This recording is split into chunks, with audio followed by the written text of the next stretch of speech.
All right, we're live.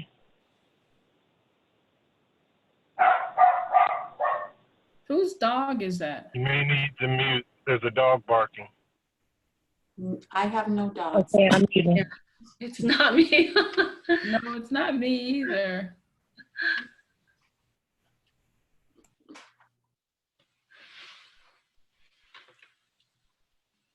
Yeah, we'll get started in 1 minute.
Good morning, everyone, and thank you for attending today's Contract Connection sessions. We are going to go ahead and get the webinar started. First, I wanted to start off by thanking you all for coming and let you know that we will be muting everyone's mic. However, this will be an interactive workshop, so you will have the ability to type your questions in the chat box or raise your hand if you have a question, and the panelists will get to your questions. And now I'm going to give control to the president of the Urban Chamber of Commerce, Ken Evans. Good morning, everyone, and welcome to 2020 edition of Urban Chamber Contract Connections. Glad to have everyone here. Glad to have you be part of this event. Initially, what I want to say is that I'm glad that we were able to move forward with this. We're doing it in a virtual manner because one of the things we've attempted to do individually as well as in collaboration with our partners is make sure that we continue to provide a value and do things to keep you going as business owners, to help you grow as business owners. This morning, Contract Connections will be done in collaboration with the Nevada Governor's Office of Procurement Technical Assistance Center, or PTAC. In addition to that, we also are partnered with the Western Regional Minority Supplier Development Council, WRMSDC. And then finally, we also have the Regional Transportation Commission of Southern Nevada, RTC, that is a partner for Contract Connections as well. In terms of the flow for today's event, what we'll be doing is in the next hour and a half to 2 hours, depending on how the flow goes, we're doing the welcome right now, and I'll introduce our presenters in a few minutes here. But we'll start out with a brief welcome, and then the first block will be on creating a winning capability statement. Reminder that it is interactive, so if you have questions, please type those questions into the chat box. We have someone that'll be monitoring the chat box, or if you raise your hand, there'll be ability to ask questions. Around 10 o'clock or the halfway mark, depending on how we go, we'll let everybody take a stretch break.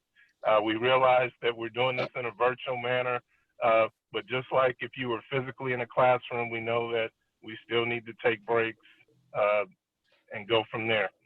Then the second part, we will talk about practicing your elevator pitch.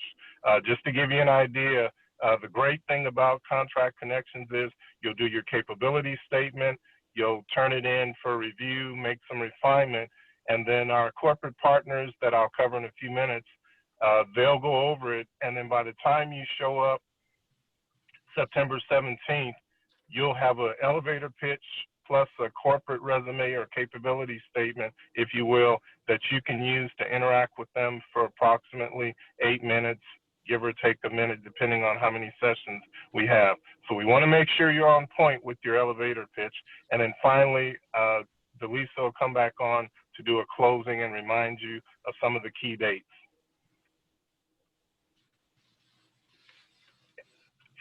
Nothing that we do at the Urban Chamber would be possible without sponsors. And so today I want to make sure that we thank our two corporate sponsors. Number one, Boyd Gaming. I want to say thank you very much to them for being an ongoing partner. In particular, I want to mention the name of Joe Cole, been a steady supporter of the Urban Chamber. So thank you very much. Again, Boyd Gaming.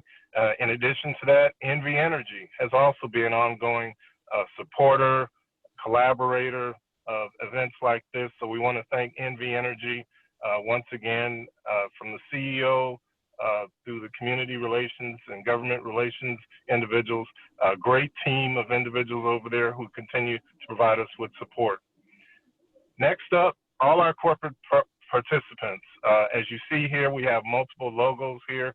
Very quickly, Boyd Gaming, Charles Schwab Bank, College of Southern Nevada, Cox Communications, Las Vegas Paving, the Las Vegas Valley Water District, the Nevada Business Authority, the Nevada Department of Transportation, Envy Energy, RTC, and our newest corporate partner, Smith, will all be part of our Contract Connections efforts. And what I'll let you know is that we will be adding more corporate participants for the September 17th event as we go. So please make sure that you come to the website or contact office if you want to know who some of the corporate participants will be in the interview session. Now then, let's go ahead and tee things up to get started. Here's a couple of bills. I want to say good morning, everyone, to those that are signing in. Appreciate having you here. I want to say, first of all, Joan Rubin. She's the director for the Nevada Procurement Technical Assistance Center, or PTAC. Joan is no stranger to the Urban Chamber, and specifically no stranger to the Contract Connections. Has been there, I think, practically since day one that we've been doing this, and I think we've been doing this for about 5, maybe 6 years now. So glad to have Joan. And then in addition to that, Monica Colburn. She's the managing director for the Nevada Business Advisors. Monica, again, has been making the journey with us for quite some time now. Came out of banking, but said, you know what, I want to make sure that I stay in contact with small, diverse businesses and help them to succeed. So to that end, very glad to have her with us here today. I think they'll be doing a teaming effort. Again, I just want to remind everyone, I'm glad you're here to do Contract Connections. Just a very quick story. Taisha Moore, Thomas Moore from G3 Electrical have been part of Contract Connections in the past. Followed it through starting about 4 years ago. They built some relationships with RTC and prime contract connections.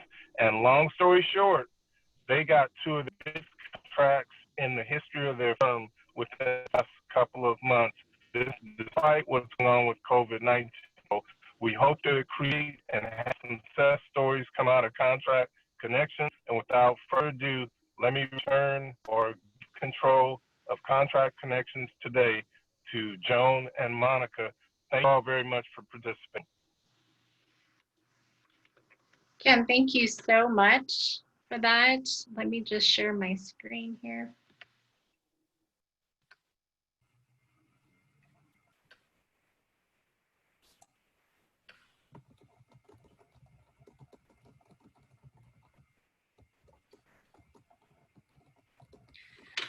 All right, Rose, can you see my screen? Yes. Okay, perfect.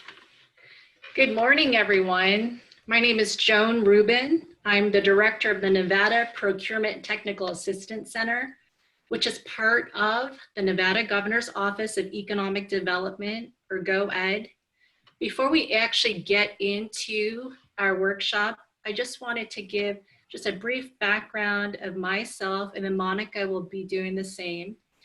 So just in terms of my professional background, I've actually worked in government, actually starting in high school as a government intern at the federal government level.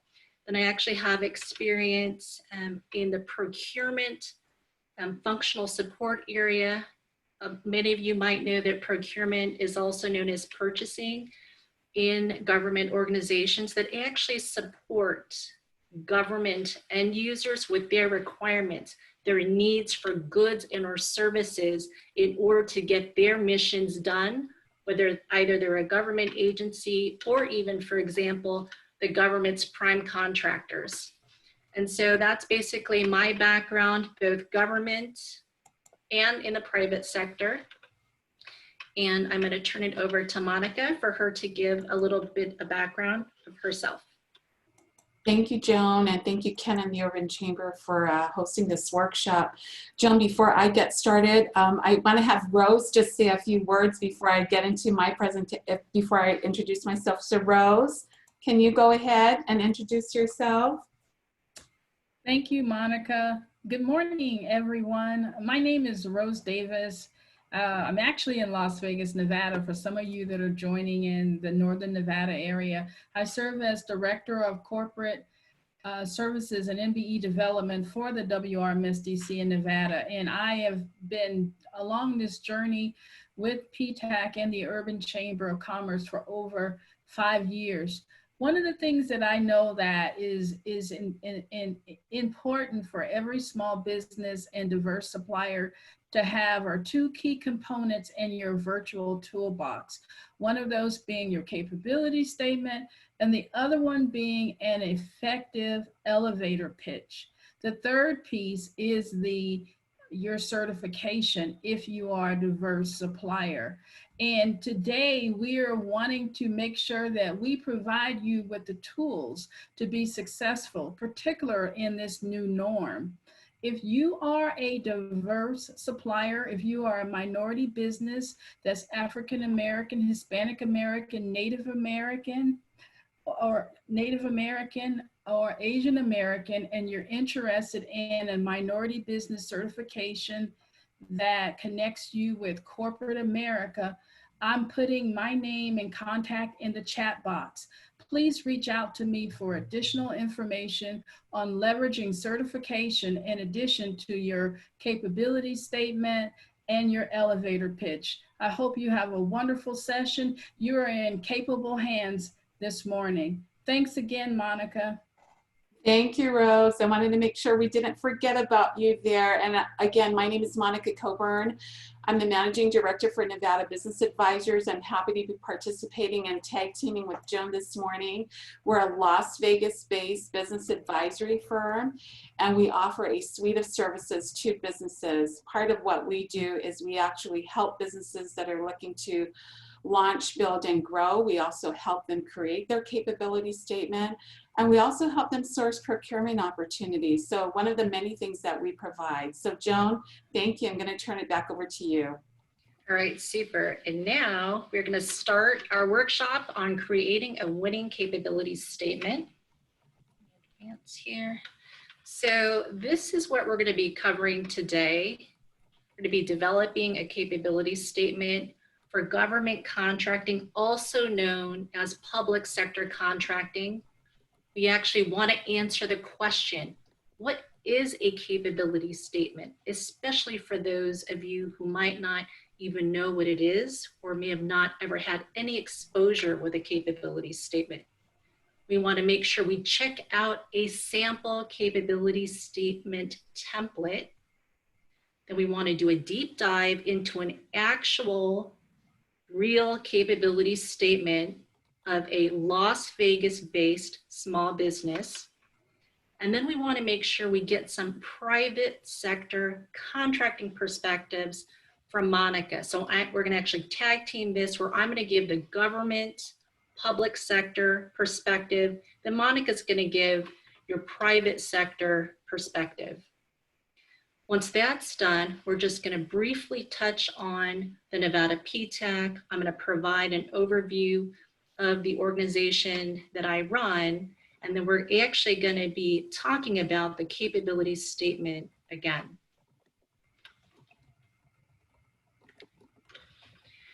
All right, I'd like for everyone to have this, I want you guys to have a visual in your mind, and I'd like for you guys to actually close your eyes and answer some questions in your own mind. The first one is, do you already sell your company's goods and or services in the government arena or the public sector arena? And mind you, government and public sector, again, are synonymous or the same. Would you like to sell in the government or public sector sales arena? Next, does your business actually have a capability statement? And if not, have you ever heard of one? Lastly, when you think about your business, does your business actually have a coordinated look, especially for branding, when it comes to giveaways such as business cards, capability statement? How about, do you have that branding overall coordinated look with your e-media, such as social media, whether it's a Facebook account for your business, a LinkedIn profile page, or what have you? Think about those things. Let's open our eyes and let's move on.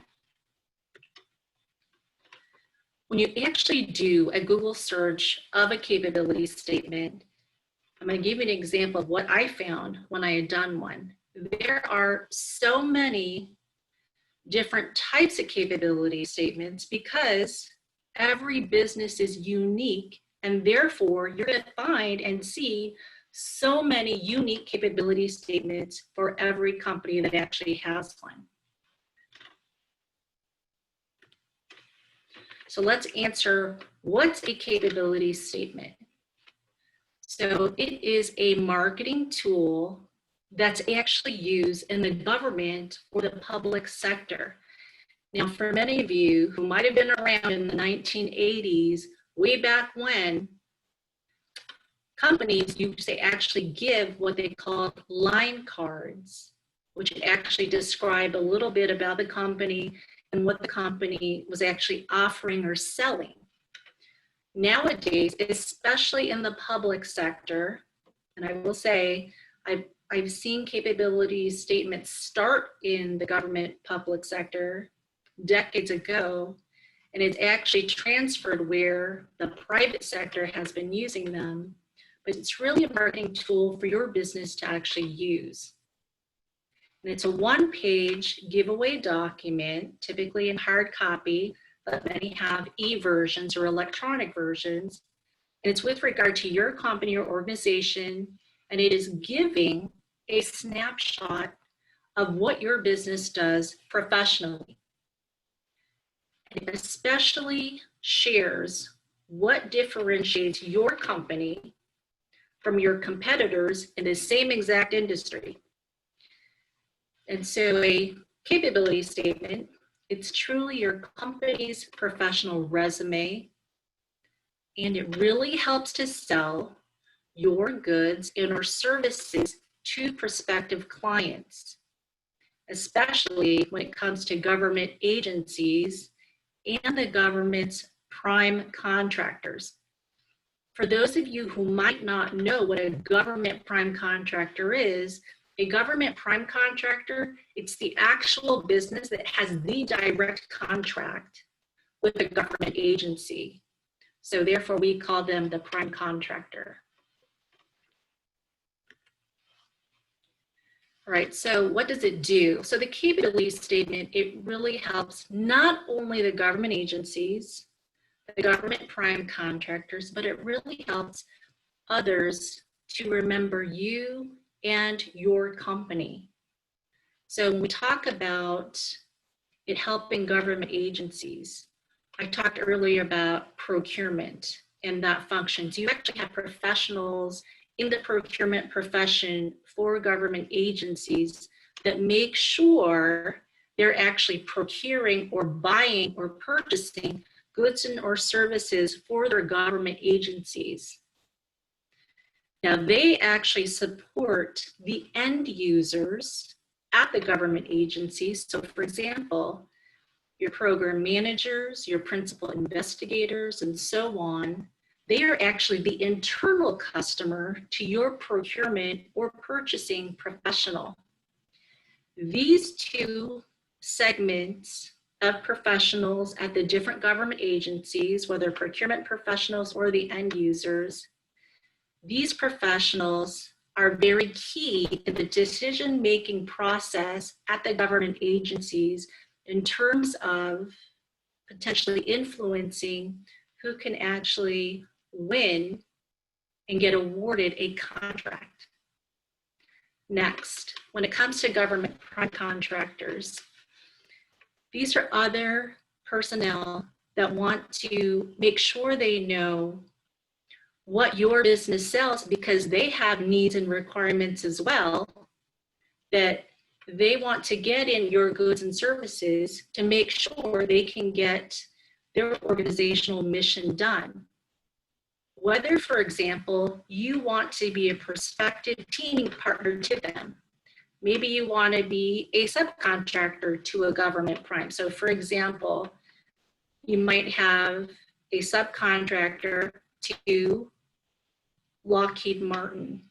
And so in this type of situation, a capability statement can help to inform government prime contractors like Lockheed Martin about what it is exactly that you do and what it is exactly that you sell goods and or services wise. A capability statement is also very important to them, especially if you're a consultant and you want to sell your services to that government prime. The same goes for if you're a supplier of solely goods or end products. Again, you want to make sure you have a capability statement also for government primes. Others. Now this is very important because others could mean, for example, other businesses, maybe that are not in your industry, but that know you and that have your capability statement and that can possibly refer you because they know you, they know your company, or they just know you might have a very positive reputation and they want to refer your capability statement either in hard copy or in the electronic version to someone who could potentially refer you in this arena.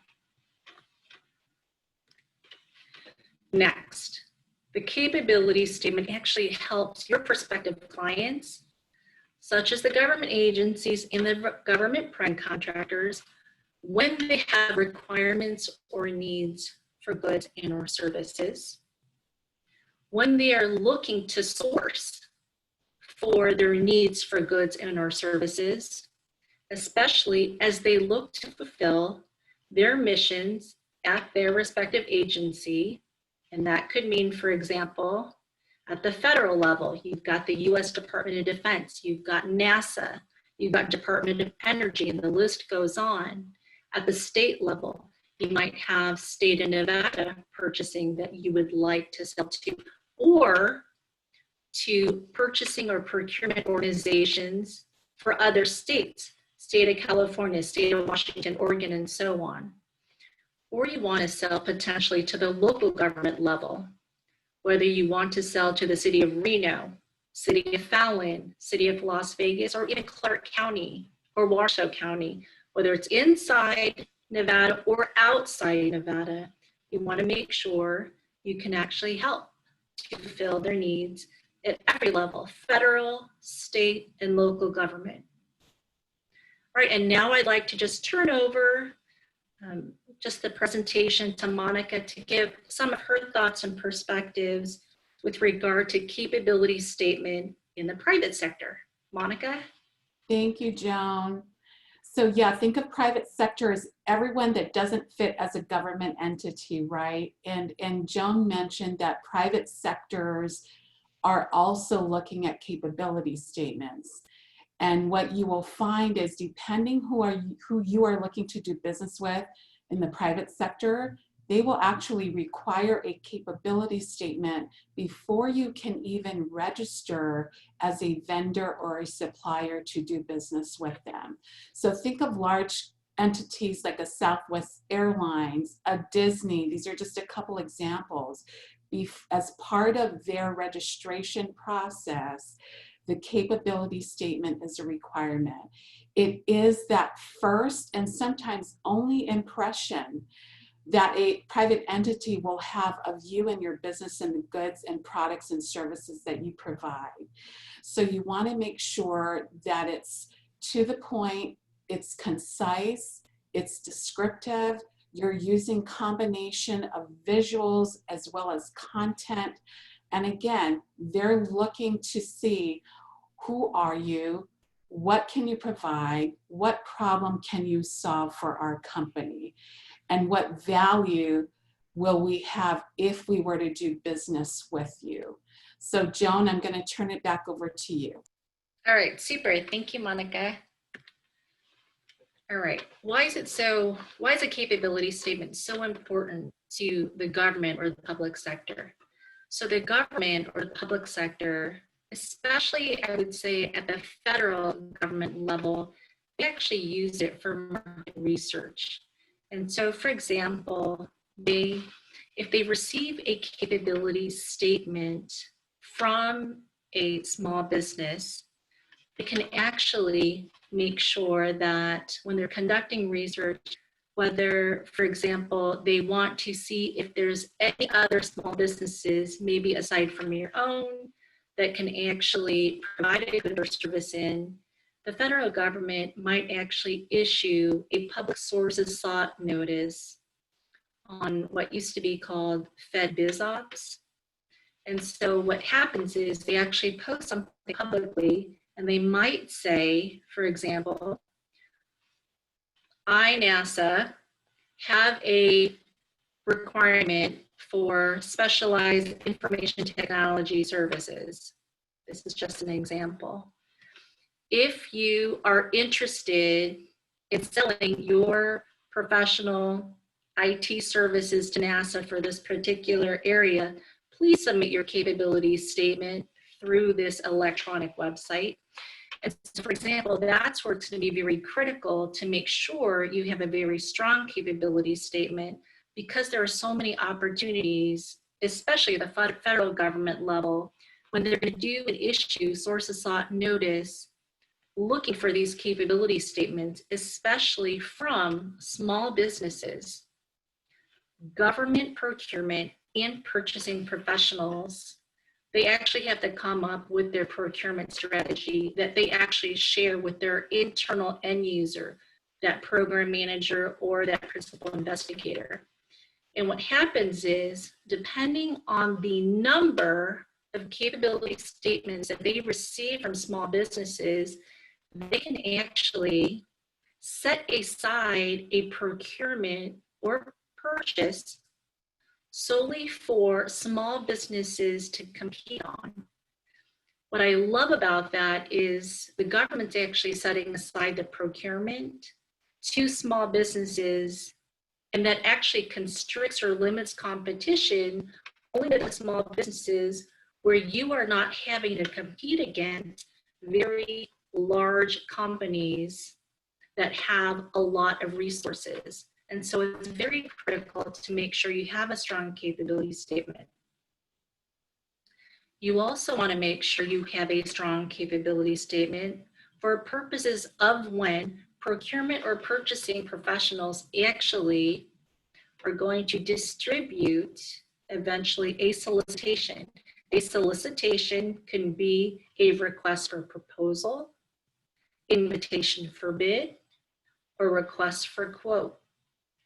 You always want to make sure the government has your capability statement, because you want to be on a distribution list to actually receive that solicitation. So you have the opportunity to compete by submitting a response to the solicitation. And that could be in the form of your business's proposal, bid, or quote, again, depending on the solicitation. All right, so now at this time, I'd love for Monica to give her thoughts and perspectives with regard to private sector. Thank you, Joan. So a few things to keep in mind, that the government sector and the private sector speak different languages. So when you have your capability statement, or when you're preparing a capability statement, you want to make sure that it's in private sector language. So for example, there are acronyms that the government will look at, like CAGE code, PSC codes, you know, GSA. Private sector doesn't know what that means. It has nothing to do with the private sector. And so you want to make sure that you know your audience, you know who you're targeting, and that you speak the same language. That's really important. Joan is mentioning set-aside procurement. Now, in the private sector space, they do provide preference, depending on what the opportunity is, to businesses that are certified. And so you do have government certifications and you have private sector certifications. So Rose, who was on this webinar earlier, talked about minority certification, MBE. That is a private sector certification. So if you are certified and you have certifications, you want to include that on your capability statement. Joan? Super, thank you, Monica. All right, so when it comes to a capability statement, there are 5 key areas. They are going to be contact information for your business, your company's core competencies or capabilities, past performance, differentiators, and company data. So right now we're going to check out a sample capability statement template. And this template is from targetgov.com, which is a company that is a friend and business to basically PTACs all across the nation, because at least each state within the US has a PTAC. And so in terms of what TargetGov actually recommends, so this is their template, and if you look up to the upper right, you'll see it. They're telling you to show your logo and contact information, the specific person's name and their contact information. And they're basically saying that this is just a content template, not a design template. So they're just hitting in this template what a capability statement should have. But ultimately, in the end, your capability statement is going to be as unique as your business is. So here, they call this, and they say, title this document, says at the top, capability statement.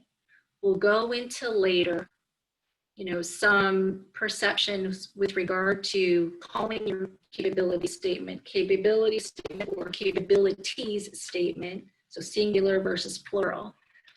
But down here we go into core competencies.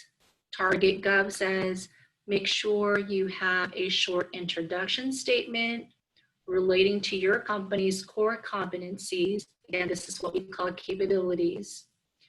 And they say that it should be agency specific. So your prospective client whom you plan to give your capability statement to, making sure that you know, tailor your capability statement to the intended agency you would like to do business with. And they're saying follow that with keywords or heavy bullet points. And they give some items below to remember as tips. Do not insert very long paragraphs in your capability statement about your business, because as we know, A lot of times when people see long paragraphs, they are not invited in because the first perception is, oh, might be a lot of work to actually review and get through their capability statement. With so many professionals having such limited time in their day, they want to make sure they can precisely and concisely see what it is exactly you're trying to communicate about your business. You want to make sure you use short sentences followed by keyword heavy bullet points. They want you to create a new document for each agency, prime contractor. They want you to tailor each capability statement to the agency mission or specific opportunity that you're targeting. They say to call this document a capability statement. And they say it's the preference that the capability statement be only one page and on one side. It says go 2 sides, back and the front, especially on hard copy, only if absolutely necessary, and make sure that you have a PDF version of your capability statement that goes external to your company. Always make sure that nobody could ever alter or change your company's capability statement. The next section, they say, is make sure you have a past performance section. And here they're saying, list your past customers that you've actually, say, sold your goods and or services to. And they say to prioritize them basically from federal all the way down to your commercial contract. So it's actually communicating to the government or another prospective customer that you've already done business, whether in private or the public sector. And it's basically showing that you already won contracts, and almost by virtue of your winning contracts, you'll be able to perform and execute your contracts for this prospective client. All right, they have down below a target gov tip, and they basically say to include specific contract information for your immediate business references, to include their name and their contact information. Next section, differentiators. So it says here, identify what makes you different from your competitors and how this benefits the targeted agency. And down below, they say to relate your key differentiators to the needs of the agency, prime contractor, or teaming partner. In terms of company data, down below, it says make sure you include a very brief company description about your company. Their tip is that readers will actually visit your website for extra information. And you always want to make sure that your website is constantly updated. And here it says government focused. We'll get more into some of the details of that later on in the presentation. But if you go and look to the right, it says list your specific pertinent codes. So when it comes to government and public sector contracting, you want to make sure you include your Dun and Bradstreet data universal numbering system number that your business has. You want to make sure you include all of your socioeconomic certifications to include, for example, the SBA certification called 8A for socially and economically disadvantaged individuals. If you are a hub zone company, you want to make sure that you include your certification as a historically underutilized business zone company. You also want to make sure if you are a service disabled veteran-owned business, you want to make sure you're including every single certification associated with your business.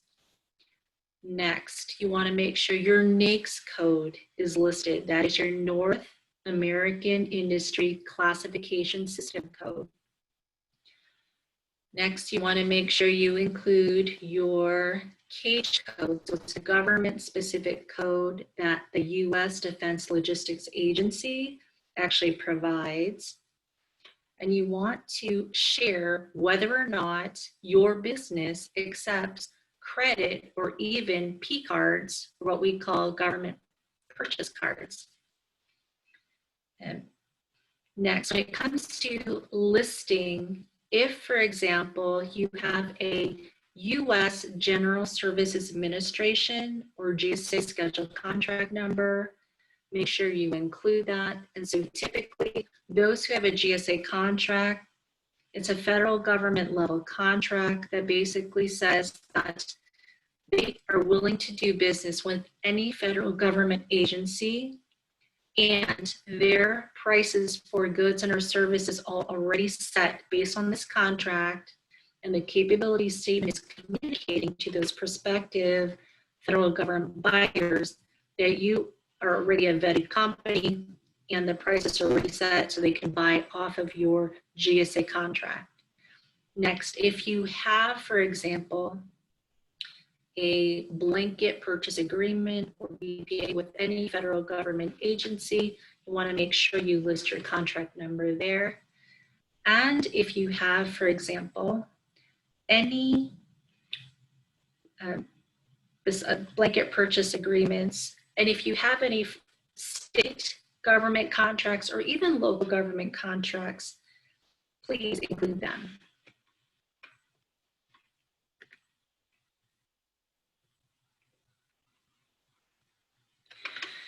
All right, so this is the PTAX assessment and notes of that sample template that we just went over from Target Gov.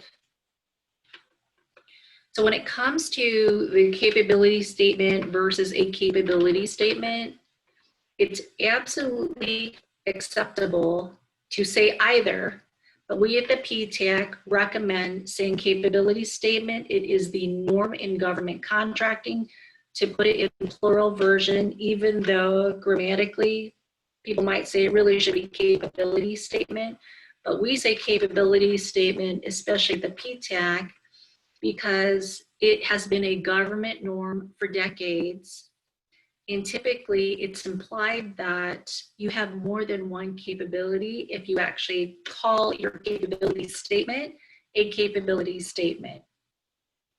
Now, we at the PTAC always want to recommend that you tailor each capability statement to the prospective agency that you're interested in dealing with. So for example, Nellis Air Force Base, the small business advocate or representative there for procurement has always shared that at their base, they actually like receiving, for example, a capability statement that looks like a 5-fold brochure and that does not include past performance, but they like seeing present performance. So what I'm trying to communicate to all of you is that depending on who your prospective client or customer is, you might have to modify and tailor each of your statements to your prospective client. Now, when it comes to what Target Gov said about ideally only having information about your company on one side of the page, I will tell you that when it comes to hard copies, you've got two sides.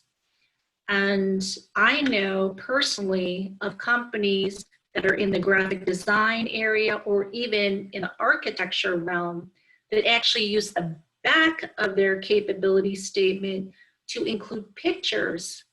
So something that can actually, help the person receiving the capability statement to actually see and give a sampling of what it is they do, whether it could be some certain graphic design work they might have done for past customers, or it could even be, for example, pictures of eventual buildings that architectures were actually helping with as they came up with the design for these eventual buildings. So it really is something that you really need to think about.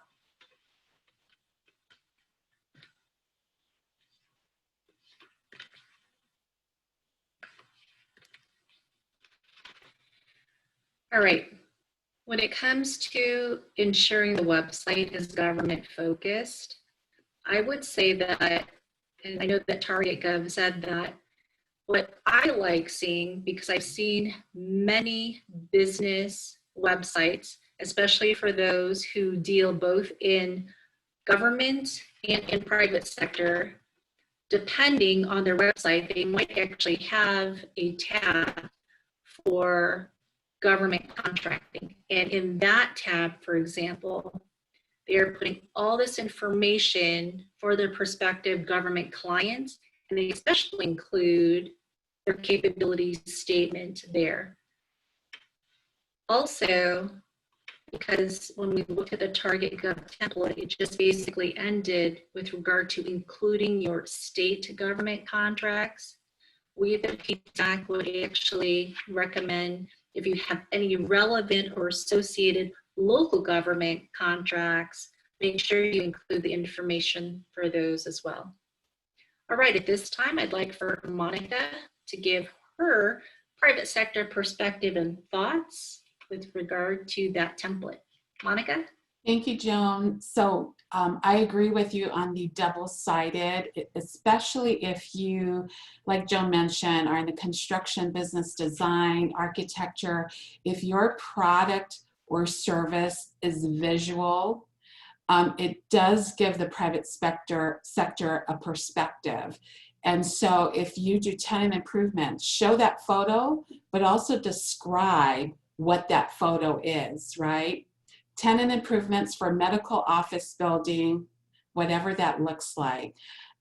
Also, for past performance, I've seen where some companies will go and use a company's or a corporation's logo as part of who they have done business with. And my cautionary tale to you is corporations put a lot of value on that logo. In fact, most of them, you have to get approval to even use their logo. I've seen companies actually get cease and desist orders simply by having a logo on their capability statement. So you want to be very, very careful when using a company's logo and put their name instead. For the industry codes, some will use codes only. I encourage you to add the description of the code. So if it's 513805 and you're an electrical contractor, be sure you add what that code is, and it's just not the codes itself. And then if you're on social media, please add that to your capability statement, because it depends who's looking at your statement, right? Especially if you're a marketing service or public relations, right? They want to see how you appear on social media. And believe me, the corporates are going to look at your website. They are going to do some research on how you're appearing in a public forum. And contact information. Be sure your contact information is accurate, it's valid, it lines up with what's appearing on your website.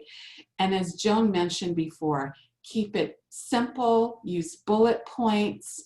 Again, this is your chance to make that good first impression to the private sector. Joan? Super, thank you, Monica.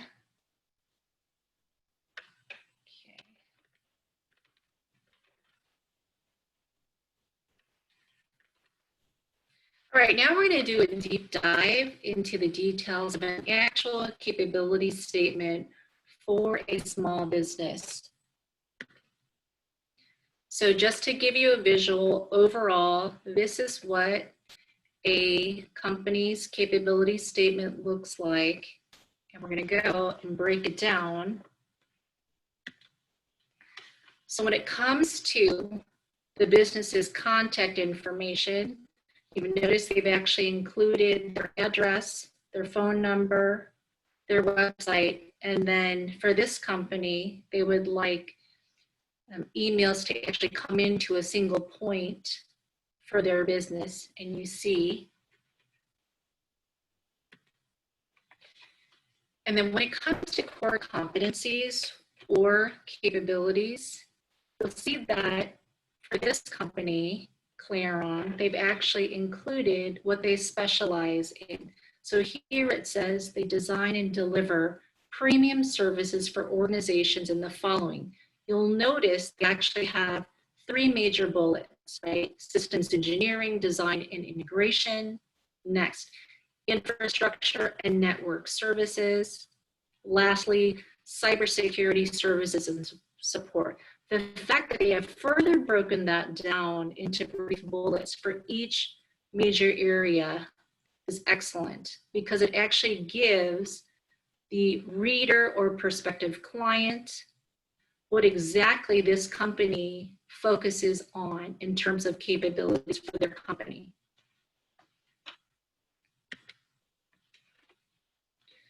Next, for this company, they've included their past performance.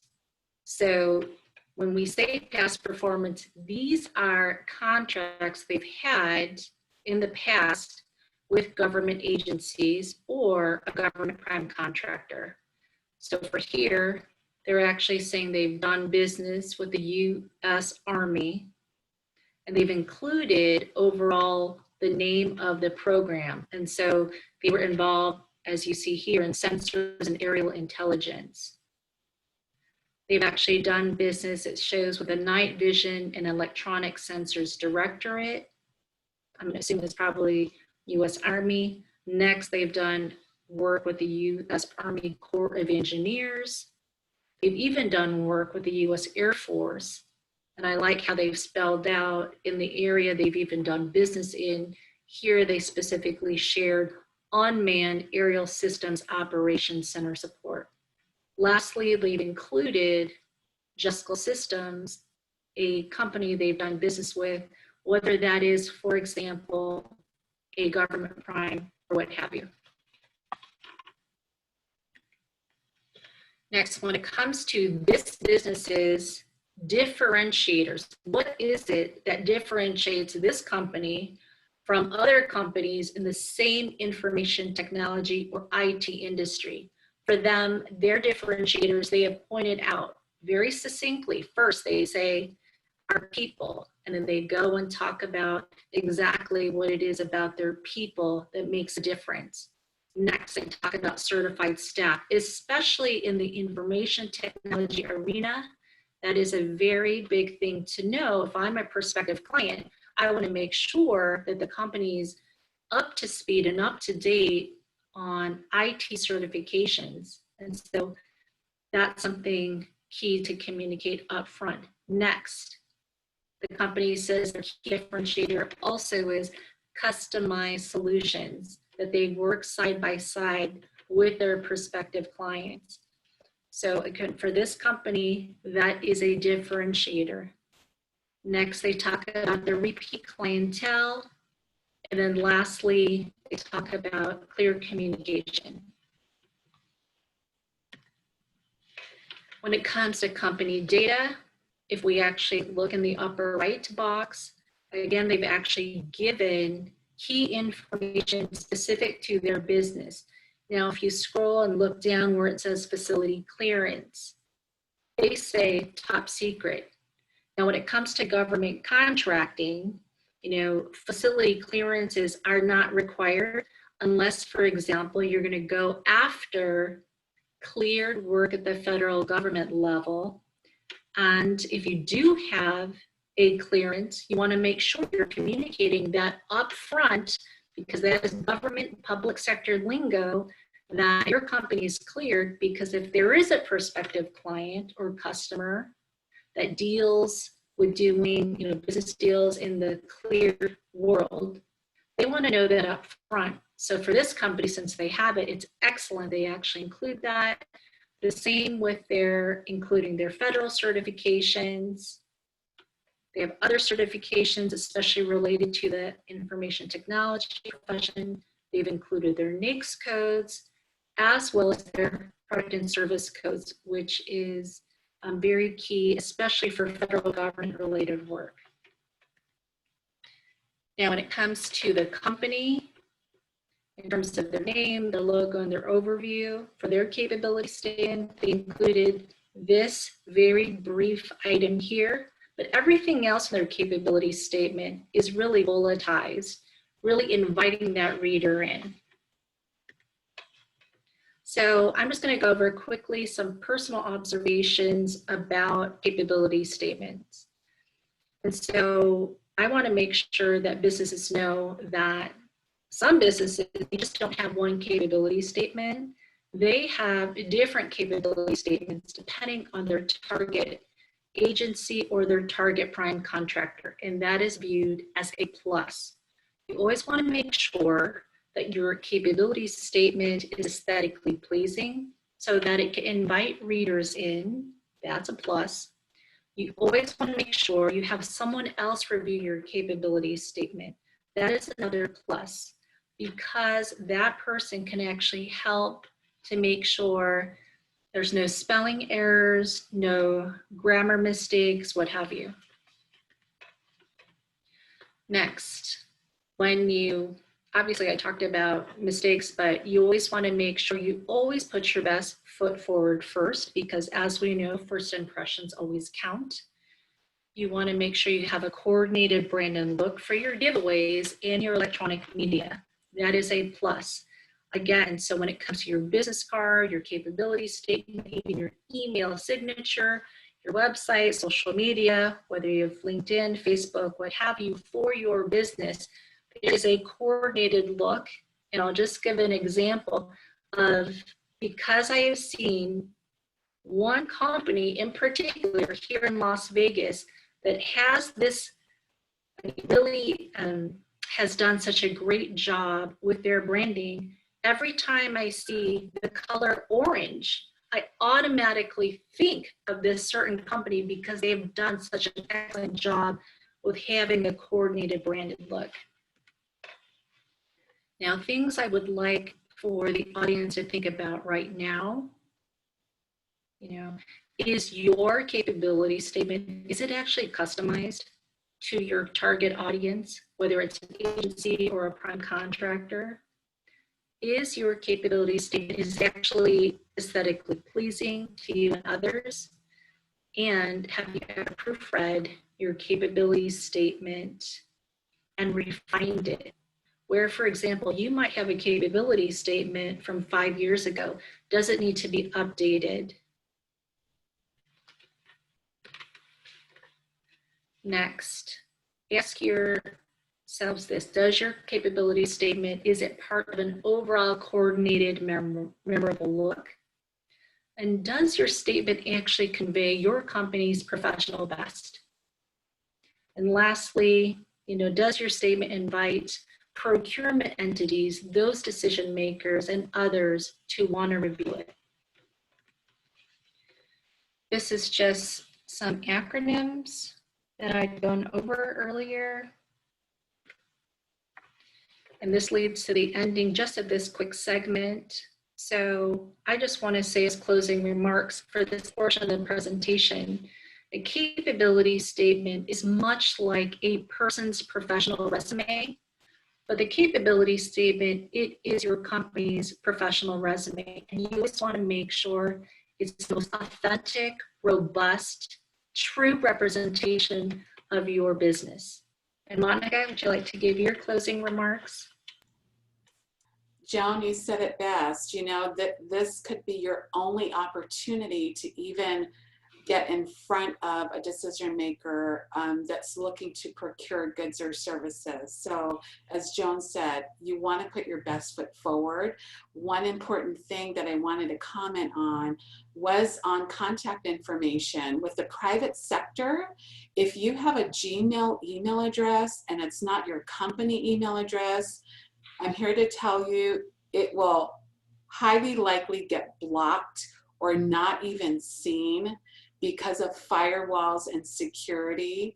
So I would encourage you to get a company email address for that reason alone, and target your capability statement to the industry. So whether it's hospitality, construction, healthcare, whatever it may be, again, know your audience and speak their language. Thank you, Joan. Oh, super. Thank you so much, Monica.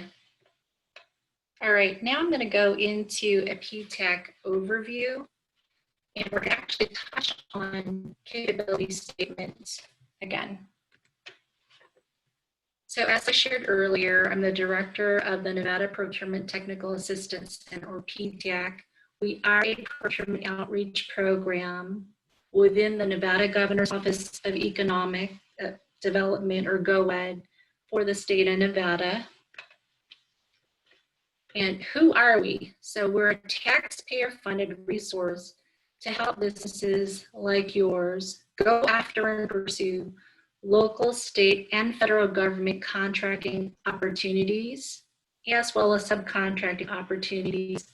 And there's no charge for our services because taxpayer dollars, your dollars, has already paid for our services. We're actually funded in part through the U.S. Department of Defense, specifically through the Defense Logistics Agency, who administers the program at the federal government level. So the federal government wants to see complete alignment between federal, state, and local government in helping for-profit businesses, but especially small businesses. So we're actually a statewide program. So we actually have 2 offices, one in the state capital in Carson City and one in Las Vegas. I am based in Las Vegas.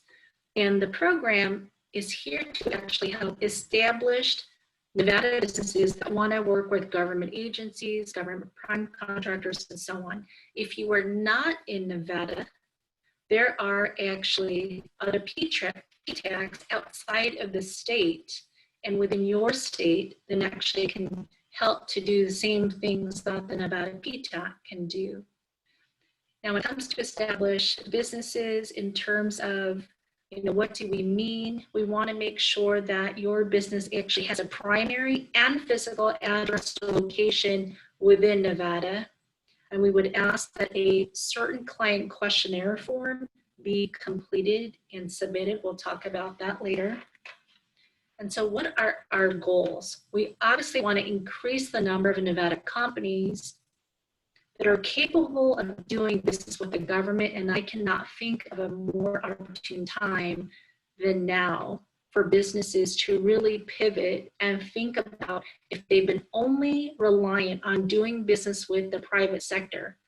Because of the pandemic, companies must and should consider thinking about doing business with the government agencies at the local, state, or federal level, whether they're inside or outside of the state, and even think about doing business with the government's prime contractors. We want to obviously help improve our clients' marketing to government agencies and to the government prime contractors. And we want to actually help reduce the cost of acquisitions or procurement for the government agencies by increasing those in the competitive marketplace. Because as we know, competition actually can drive prices down, which is a boon for government agencies and prime contractors who are spending taxpayer dollars. Lastly, we at the PTAC, we want to help our businesses to create jobs, keep jobs, and diversify our economy within the state outside of Nevada's traditional business sectors, such as hospitality, gaming, and tourism. And so these are the services that we at the PTAC provide. We actually have all of our services listed on a specific web page for the PTAC under the governor's office. But when it comes to the capability statement, we actually can help to provide constructive feedback on a capability statement. So if you actually have a final draft of a capability statement where you would like a second set of eyes to help look at your capabilities draft and actually have some constructive feedback from a PTAC professional, we are here to help you with that. And we do, again, everything that you see on this sheet, all the specifics are listed on the webpage. I just highlighted some acronyms we mentioned earlier. GSA having to do with General Services Administration. And when you see SBIR and STTR, Those are federal related government and contracting and grant related programs. So you've got the Small Business Innovation Research Program, or SBIR, and you've got the Small Business Technology Transfer Program, or STTR. These are contracting programs in addition to so many other contracting programs at the federal level. Lastly, I also wanted to touch on the fact that the U.S. Department of Defense, they actually have these certain funded instruments called OTs, or other transactions, that with the PTAC can actually help give you a background on. Quickly, the contracting landscape. For the overall U.S. federal government contracting market on an annual basis, and pre-pandemic, that's a $500 billion a year market. And for the SLED market, for your state, local education and government contracting market, that is a $1 trillion market. Again, these are pre-pandemic numbers. When it comes to subcontracting, so when it comes to small business subcontracting to your federal government prime contractors, as reported by the U.S. Small Business Administration, this is a $79 billion market. Again, this is pre-pandemic. Lastly, this is the Nevada PTAC's page with regard to our contact information. And I have included a statement above. It says, if you need any help with your public sector, your government contracting capability statement, to please complete and email in a client questionnaire form. I've actually provided the web page for the PTAC, and this is the team. Here we've got myself, Nate, John, and Jennifer, all based in Las Vegas, but we serve the entire state. And right now we are actually teleworking because of this unfortunate pandemic. So at this time, I want to thank Monica for being my co-presenter. And let's quickly see if we have any questions.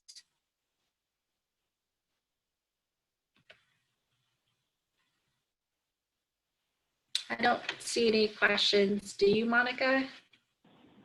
No, Joan, thank you. All right, so now I believe we go, I'm going to turn this over to Delisa. Yeah, Joan, I was going to ask, thanks for the presentation, and thank you and Monica for all of the great information. Can you put your info back on the screen for a second so we can take a look at it? Thank you. Right. And during this time, we'll go ahead and give you guys a 5-minute break. If you could all come back by 10:11, we'll say, and we will start on practicing the elevator pitch so we can all be prepared for those one-on-one meetings that we'll have with the corporations. And if you could grab a piece of paper, a sticky note, and a pen, or open up a Word doc and your sticky note on your computer. Thanks, everyone, and we'll see you back in 5 minutes.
Good morning, everyone, and welcome back to the webinar.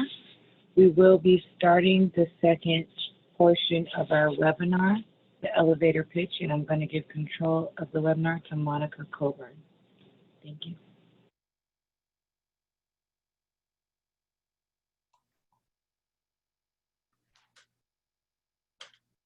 Good morning, Delisa. Can you hear me? Yeah, we hear you. Okay. Just let me know when we're ready to start and I'll get right into it. We're ready to go. Okay. So good morning, everyone. Again, thank you for joining in today. Again, my name is Monica Coburn with Nevada Business Advisors. And we're going to be practicing the elevator pitch today. But before we do that, just wanted to cover what an elevator pitch is and why you need a great one. So not only needing an elevator pitch, but why you need a great elevator pitch. So Seth Godin, who is known in the marketing world, he's an international best-selling author. He's probably written close to 20 books on marketing and leadership, says, the purpose of an elevator pitch is to describe a situation or solution so compelling that the person you're with wants to hear more even after the elevator ride is over. And so true. We never want the elevator pitch to look like this, right? Where it's one person talking, all you're talking about is yourself, and the other person who you're pitching to is either afraid or ready to get off the elevator as soon as that button and that door opens. So we don't want it to look like this or feel like this. So there are 5 C's to an effective elevator pitch. First is content. Show how you can provide value to whoever it is that you are pitching to. Number 2, your context. So it should be short, right? It should be, the reason they call it an elevator pitch is the length of time that it gives you to actually give your pitch to an individual or to your audience. The average elevator ride could be 45 seconds. But in COVID, we know that it's 4 people to an elevator, so that ride may be a lot shorter than what it used to be. So it's being able to get your messaging across in a short and concise way. Number 3, have confidence. Deliver your message like you know what you're talking about. You really mean it. You believe in what you're saying. Number 4 is casual. And what that means is it should be authentic. It should be natural. It shouldn't sound staged. It shouldn't sound rehearsed. And 5, and most important, is you want it to be conversational, because at the end, you want the person or the audience that you're pitching to come back for more, right? It shouldn't sound too salesy. So you should know your business, know your audience, be able to solve a problem with a solution, and talk about your why. So Albert Einstein says, if you can't explain it simply, then you don't understand it well enough. So you need to be able to explain it so that anyone can understand it. So what is your elevator pitch, right? So I've said a few times already that you need to know who your audience is. So before you can even hope to build confidence and make a connection, and the key word is connection with your audience, you need to know who they are and what they care about as it relates to your pitch. Now, if you're pitching to investors, it's a completely different type of pitch, right? But you need to know who you're speaking with.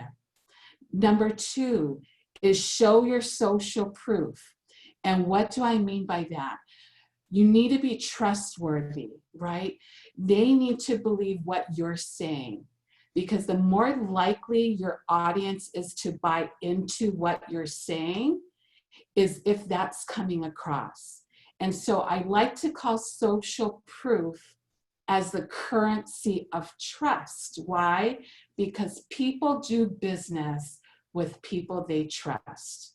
And so when you're delivering a quick elevator pitch, the key word is quick. Incorporate social proof by sharing the story, right? And so that goes into the next one. Tell your story and share your why. Very, very important. And so rather than telling all the great things that you've done, that you've accomplished, craft that into a story that shows your expertise, that demonstrates why you're uniquely qualified to accomplish what you're setting out to do.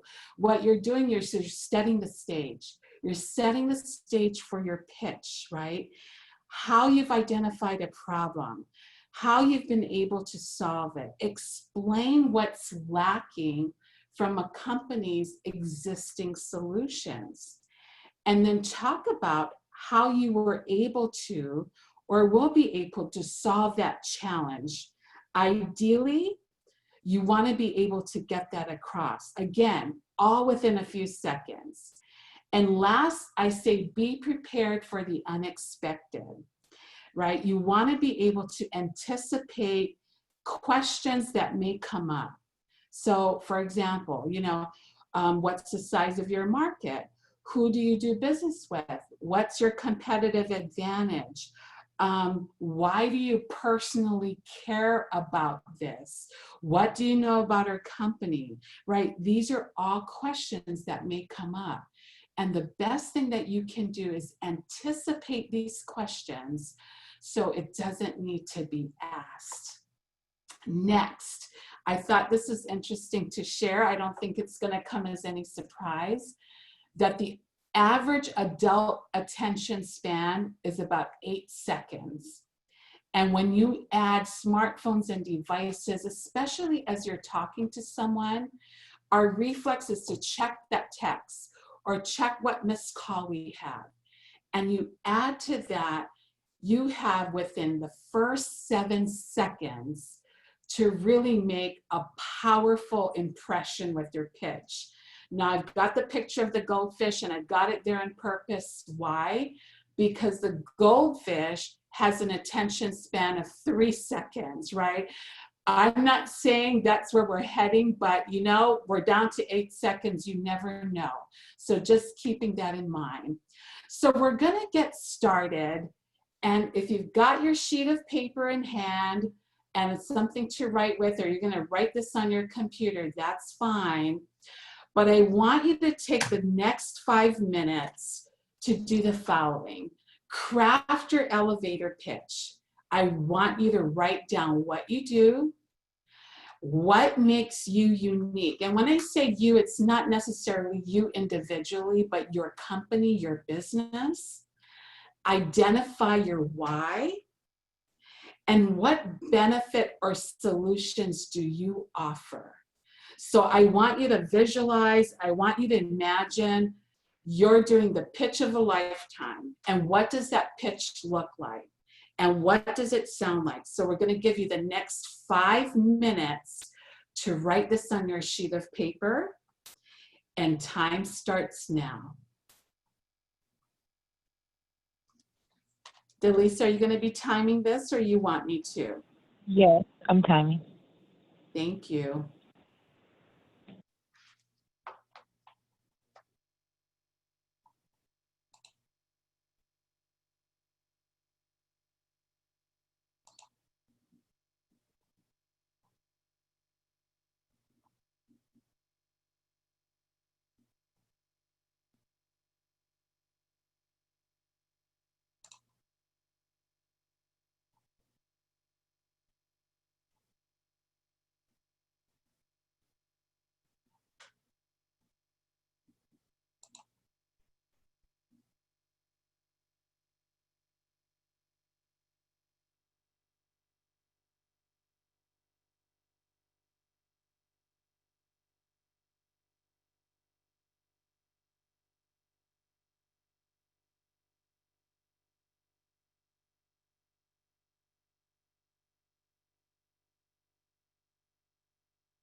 Okay, we've got 1 more minute, so I'm going to have you wrap it up and then we'll get back on track.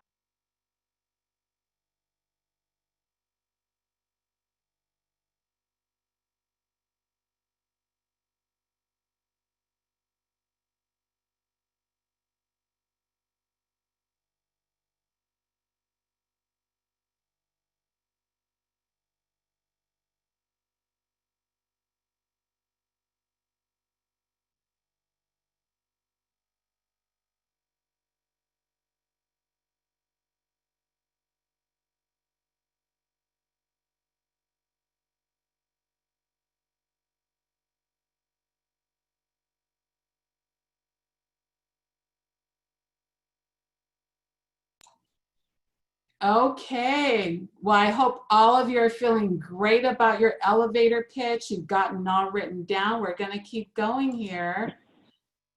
So now that you've got your elevator pitch, you've got it on a nice sheet of paper or on your computer. Now we get into the fun part.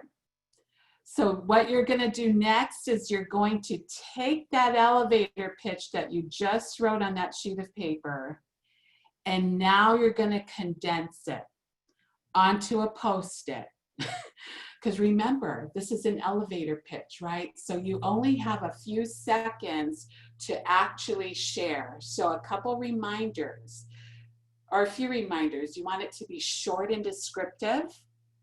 You want to be able to tell your story, share your why, be prepared for the unexpected, and most importantly, you want to have a call to action at the end. What does that leave behind? Remember, you want it to be compelling. You want the audience to want more after you have left the elevator. So we're going to take the next 5 minutes to have you condense it to the size of a Post-it note. And then when you are done, if you can just raise your hand or put in the chat box, yes or no, that you are done, that would be great. So time starts now.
About 1 minute left.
Time's up.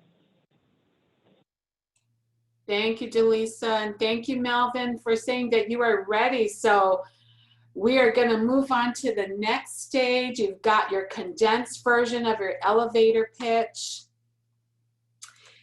And guess what? It's showtime. But before we do that, we've got a special video that we want to show you. So I'm going to go ahead and turn it over to Miss Rose Davis, who's going to share with us a video clip. And before this gets shown, I want to thank him after the fact for letting us use this as part of our exercise this morning. Rose? Thank you, Monica. We thought that it was vitally important that you actually see what I feel and what we feel is a really compelling elevator pitch that has all of the components that Monica has described. This elevator pitch is one of your own minority business enterprises located here in Southern Nevada. It is Shondell Newsom, founder and visionary of Some New Marketing. This is a 60-second elevator pitch.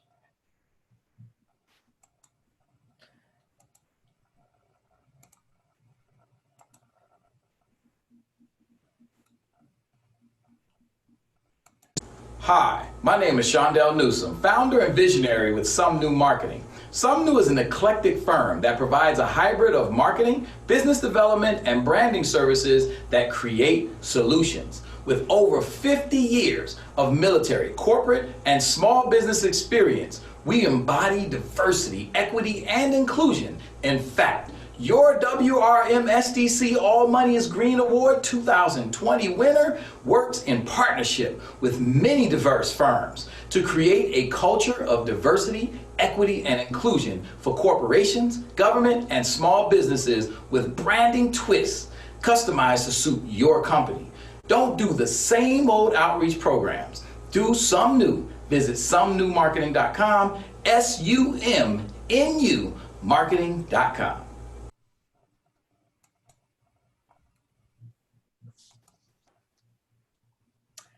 Okay, Monica, back to you.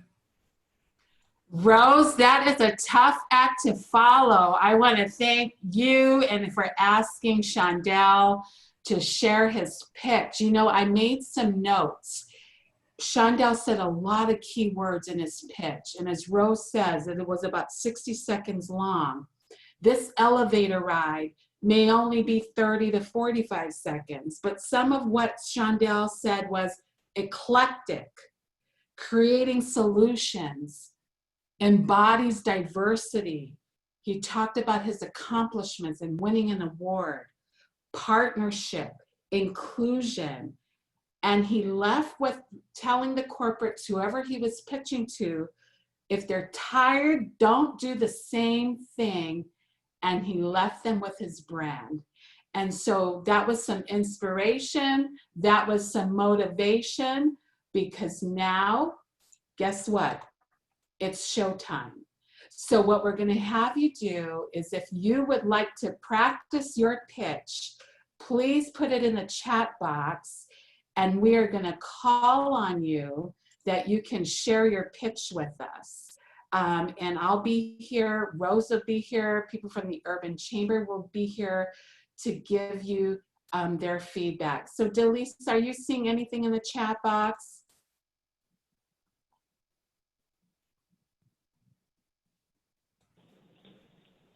Not yet, Monica. Not yet. Okay, don't be shy. This is your time. Do you Go want ahead, the Delisa. actual, do you want the actual pitch in the chat box? Oh no. We want to actually hear you pitch. So Okay. Is this you, Melvin? Yes. Yes. Please, if you're ready, go ahead. Okay. This is Melvin Stringer from KCEP FM.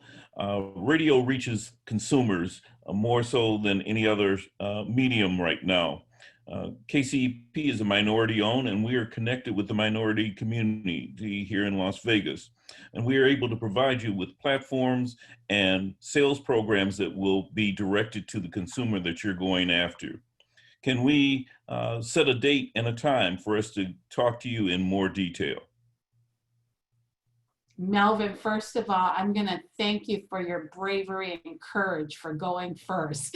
That's never easy to do.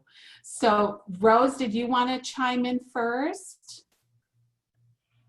Absolutely. Melvin, first, thank you, as Monica mentioned, for your bravery in going first and for really qualifying your business. You mentioned that KCEP was a minority-owned business.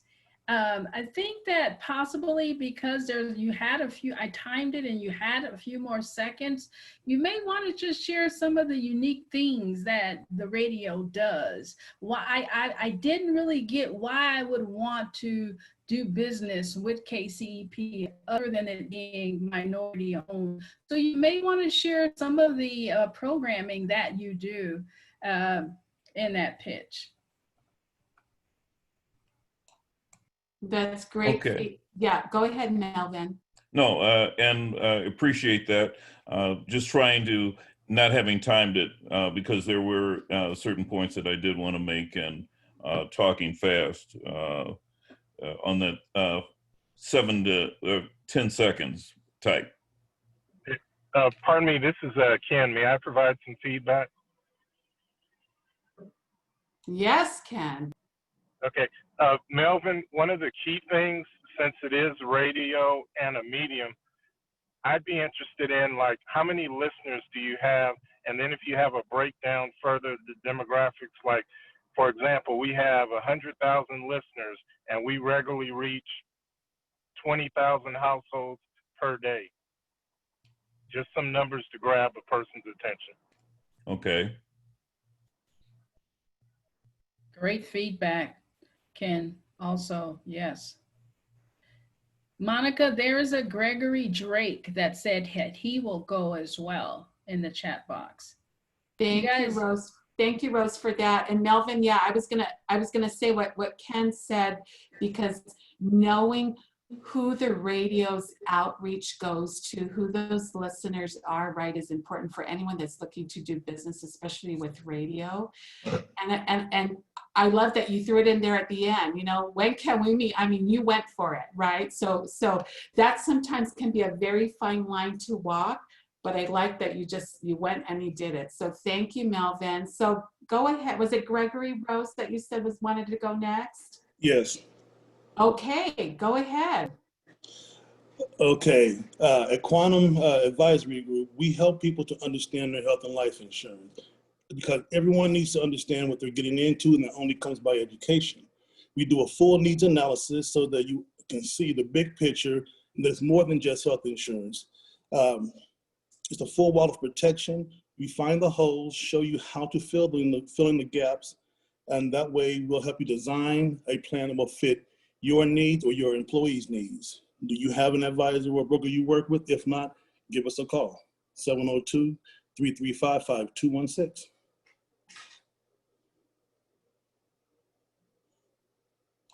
Thank you, Gregory. So I'll go first. So I would say start with who you are, who your name is, because you went right into your company, which is fine. But you're looking at making a connection with whomever it is you're speaking with.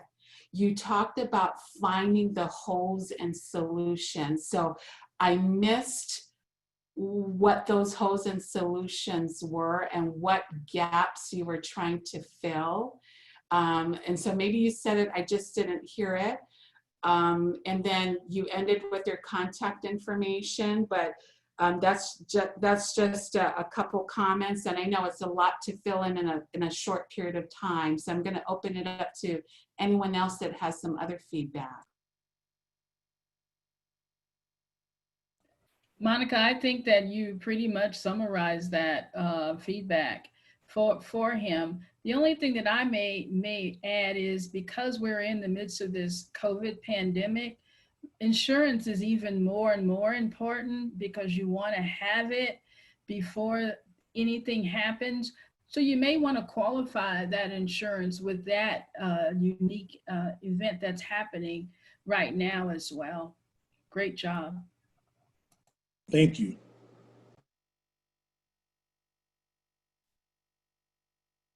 One thing that I had forgotten, and also Gregory, for you as well, is that having a business card to say, here's my business card, so that we can contact you and you can text me your phone number, something like that.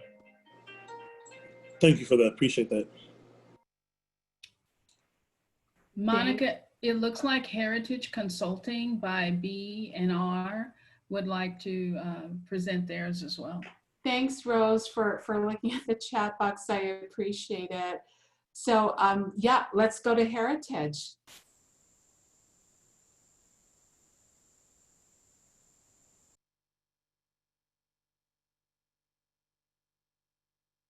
Heritage, you might be on mute, so just double check if you're on mute and we'll have you start. Okay, can you hear me now? Yes, ma'am. Well, good morning, everyone. I'm Olivia Brown, CEO and co-founder of Heritage Consulting by B+R. We are a women minority-owned consulting firm, and I have spent decades leading organizations at the highest levels of luxury, including brands such as Ritz-Carlton and Bellagio. I've restructured and right-sized organizations, and the key lessons I've learned is that restructuring is not a sustainable strategy. Yes, sure, there are short-term gains to be had in profitability, but at what cost? Loss of high-caliber talent, increased deficit in knowledge gap. Knowing that it may take organizations years to get back to securing the right talent, we created Heritage Consulting by B+R for you, a network of best-in-class, diverse, independent consultants under one umbrella to help bridge your talent gap, enhance your leadership capabilities, accelerate your company's operational performance, and set your company apart from your competitors. Our Rolodex is your Rolodex. Wow. That's my first reaction. So first of all, I mean, that was great. You covered a lot. And from a corporate and a private sector perspective, I was compelled where I would be interested in actually having a follow-up with you, because you said some key things. You introduced yourself. You said who you've done business with, right? Some well-known properties we know. You've said some key words about acquisition, retention, talent, you know, those buzzwords that companies are going to look for. You said competition. No one wants competition. It's out there. But how do we make ourselves different and unique? So that's my feedback. Rose? I would just like to say thank you. I timed it. It was about 45 seconds, so great timing. One of the things that I like to encourage our diverse suppliers and small businesses to do is, if you are certified or minority owned, that is the cherry on top. I would not put that in the first or second sentence of the descriptor of your business. What you do and how you how you actually do your business is important. I would put that we are minority and women-owned at the back end as a cherry on top. That's a good point, Rose. That's a good point. Any other feedback, Ken? If not, Rose, do you see anything in the chat box? Not yet, but I'm hoping we get a couple of more brave volunteers to actually be able to practice among your peers and in this safe zone so we can provide some feedback for you. These elevator pitches are important. I'm just going to comment on what Rose said about keeping the fact that you're minority owned or women owned as that cherry on top. Corporations are really, really looking, especially at these times, who they are doing business with. They're looking at their supply chain. They're looking at their vendors. They're looking at their suppliers. So it's really a unique opportunity to really make yourself known, right? They talk about it's not who you know, it's who knows you. And so you're really at this cusp of really taking advantage of these opportunities that may be out there, right? And again, you want to leave the impression of the corporate or whomever it is you're pitching to follow up, to want more, to have that follow-up conversation. If I could jump in real quick, Monica and Rose. Of course, Ken. Yep, I just want to go back to what you covered in your presentation.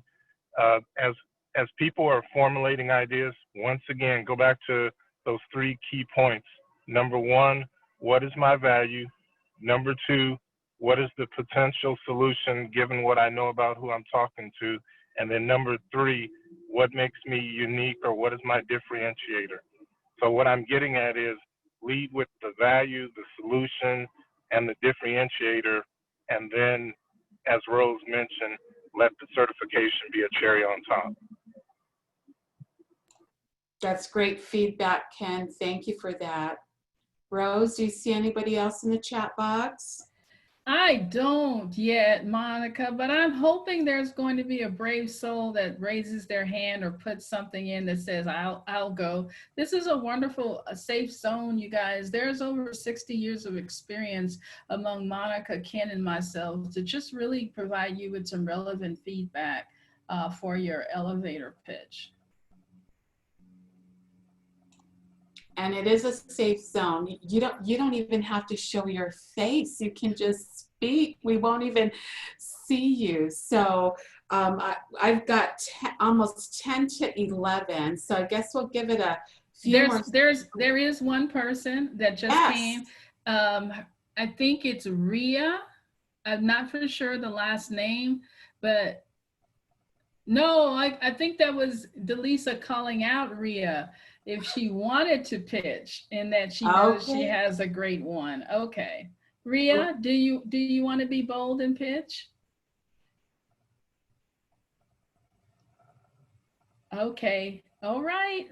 Well, I really appreciate the 3 that jumped up to actually provide their pitches this morning, Monica. Thank you, Rose. And again, I want to thank Melvin. Misty would like to pitch. Oh, go ahead.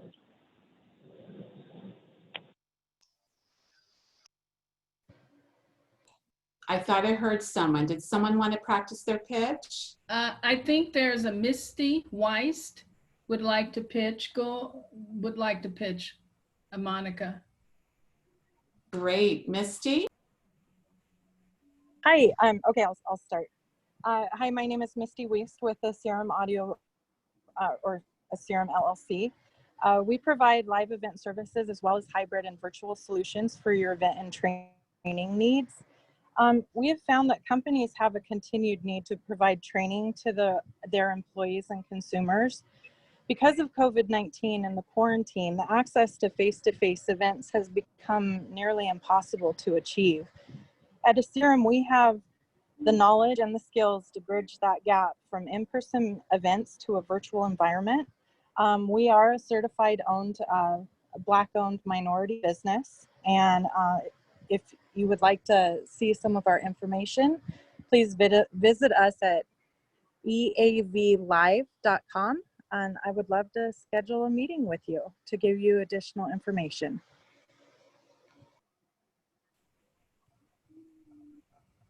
Thank you, Misty, for being brave and stepping up as we get near the end here. So I like how you did start with solutions, right? It went back to what Ken was saying. Show your value, show what you can do, what you offer. So I did like that you said that. I liked how you ended. It was very personable. It didn't come across as too salesy. And you ended with the question. So I think anytime you end with an open-ended question, I think it opens the door. So that's my feedback. Monica, I'd just like to share as well. Misty, thank you for stepping up and for your bravery. Misty Isirium is one of our MBEs certified through the WRMSDC. Misty, that pitch was about 53 seconds, so it probably needs to be finessed a little bit down. I like that you, after you said who you are, you shared what the challenge is for corporates right now during the COVID. That was very relevant because they still want to provide training and engage their workforce, but COVID makes it more challenging. So you're providing a relevant solution to a problem that's happening right now. Thank you for pitching.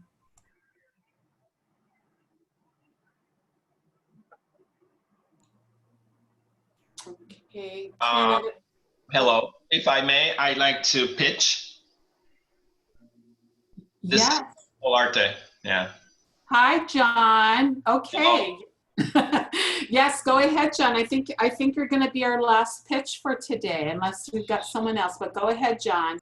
Sure. You know, I had my initial pitch somewhere and I couldn't find it, but so I created one real quick. But I think I would like to take the opportunity to get the feedback on it anyway.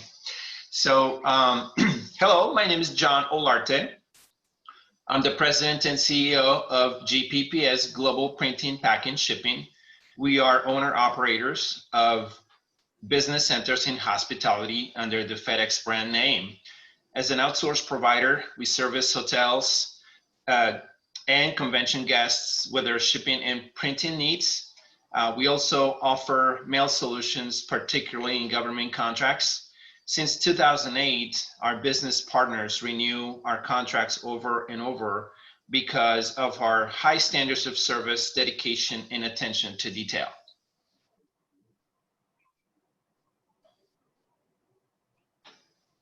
That's it. Okay, thank you, John. So I will go first. We know what's happening with hospitality. We know what's happening with the convention business. So all I would say on that is it shows your experience in those industries, but you probably want to make it a little bit more broad-based because those industries have changed dramatically, right? And what you do can actually cross over to many different other industries. So just keeping that in mind, especially if you're not speaking to someone that's in the hospitality or the convention space, you don't want them to think that you're limited to that industry, I guess would be my comment on that, because I know your scope of services, you just offer much more than that. Rose or Ken? Yes, this is Ken here. Thank you. That's what I was thinking. What I heard out of your pitch that I would extract out of it is that you offer high quality printing, mailing, packaging, and shipping services, regardless of the industry. And then towards the end of the pitch, have a question or something that's going to engage the person versus them wondering if you finished talking. But overall, I got the gist of what you do. Just need to refine it a bit. Thank you. I concur with what you said, Ken. The call to action, John, was really the key part that was missing. You provide asking for an opportunity to meet with them, or even sending them some samples of the work that you've done. You just want to do that call to action. Otherwise, thank you for stepping up. Thank you all. Appreciate it. Thank you, John, and thank you, Rose, and thank you, Ken, for your feedback, and all those who have pitched today. We're going to go ahead and wrap up this presentation, and then I'm going to turn it over back to the chamber. So just some top of mind things to keep in mind again on your pitch is know your audience, know your business, tell the story, what's your why, make sure it's short and descriptive. Again, you're thinking of the length of time to take an elevator ride, right? What problem are you solving? Be prepared for the unexpected, and what's your call to action? And remember, the purpose is to leave them wanting more. Be compelling. You want that follow-up meeting. You want that follow-up call. So again, on behalf of Nevada Business Advisors, I want to thank the Urban Chamber for this opportunity today. I want to thank Rose Davis, Delisa, Ken Evans, and all the fantastic work that they are doing. So that is the end of my presentation. I'm going to turn the time over back to Delisa or Ken. I wanted to thank you all for participating and giving out your pitches. Tori, I do apologize. We've come to the end, but I will definitely like to hear your pitch at Toastmasters if I see you there today, so we can pitch it during the table topics, and I'd love to hear that. And thank you to our presenters. I want to thank Joan Rubin from PTAC, Monica Coburn from Nevada Business Advisors, and Rose Davis from WRMSDC for helping out and participating and partnering on this program. We really appreciate all of your input and advice that you gave here today. I also want to mention that in order to participate in phase 3 of this program, you will need to submit your capability statement by September 3rd.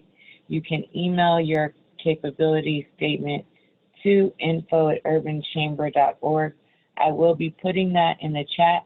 We will also be emailing out a recording of this webinar along with the slide deck and a few reminders about submitting your capability statement. If you do have any questions about your capability statement or need any help with it while you're working on it within the next 2 weeks, you can contact the Urban Chamber. You can also reach out to PTAC. I know they will be a great resource to help out with that.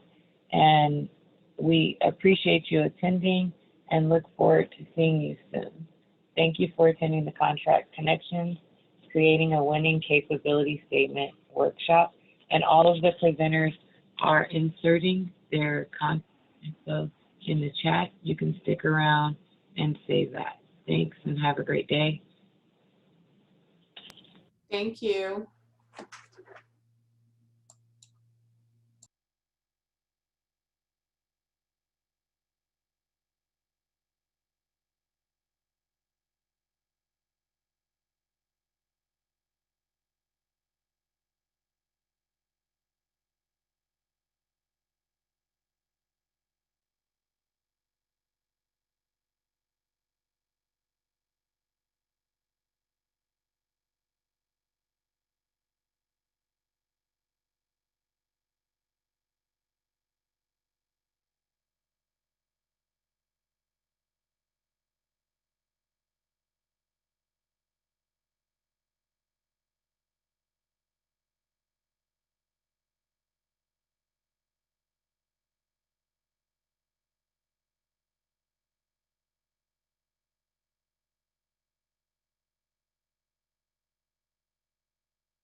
Thanks, everyone, and have a great day.